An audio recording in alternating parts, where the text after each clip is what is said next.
welcome to another episode of For Such a Time as This. Over this past while, I think we are learning something new that we have not learned in a very long time.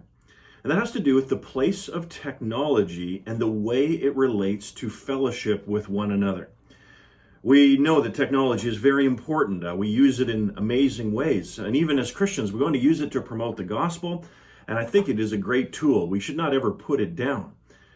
Even when this whole COVID thing began, we were all rejoicing that we had technology, and rightfully so.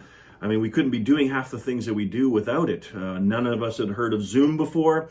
Zoom is a great way for us to keep in touch and to be able to see one another's faces.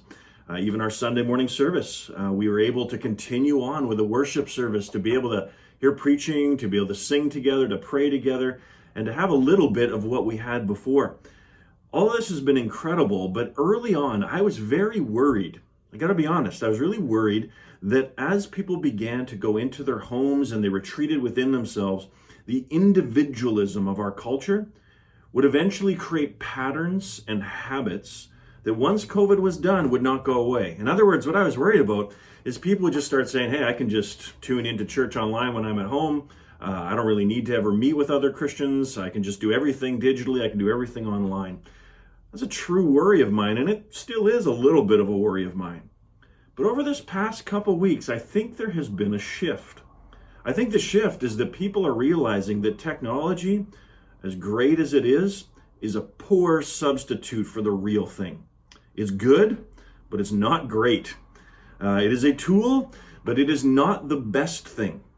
I'm hearing constantly people saying they're sick and tired of Zoom meetings. We want to just meet face to face again. Zoom doesn't do it. Hearing people saying, I just miss being together with God's people. I want to see people face to face. Music on a live stream, thank you, but it's just not the same thing as real life. Preaching on a live stream, thank you. It's great. We're so glad that we have it.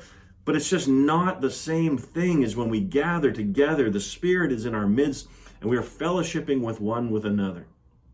So I think that what we're discovering here is something very important, that technology has its place. It is important, but real Christian fellowship must be face to face. This is the only time in our lives when we have truly seen where technology goes. We talked about it before, but we've never seen where it truly goes. And all this was brought home to me as I reflect on Romans chapter 1, where Paul is writing a letter from a far distance to the church in Rome. That is, he's using the media of his day, the ability to connect in his day with the church in Rome. And they're writing back and forth, so they are connecting. But then he says this, "For I long to see you, that I may impart to you some spiritual gift to strengthen you." And what is it that he wants to impart to them? It's not maybe what you think.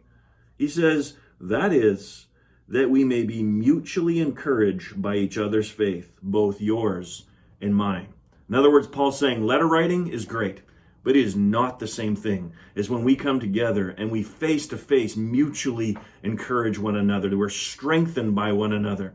And so one of the great lessons I hope we learn out of all of this is that technology is really important. We ought to use it, but face to face, true Christian fellowship is the way that we truly encourage one another and that we truly grow in our faith. I long for the day when we can be back together, when I can see each of you face to face again, when we can give hugs and we can encourage one another. Until that day, we'll use the means that God has given us.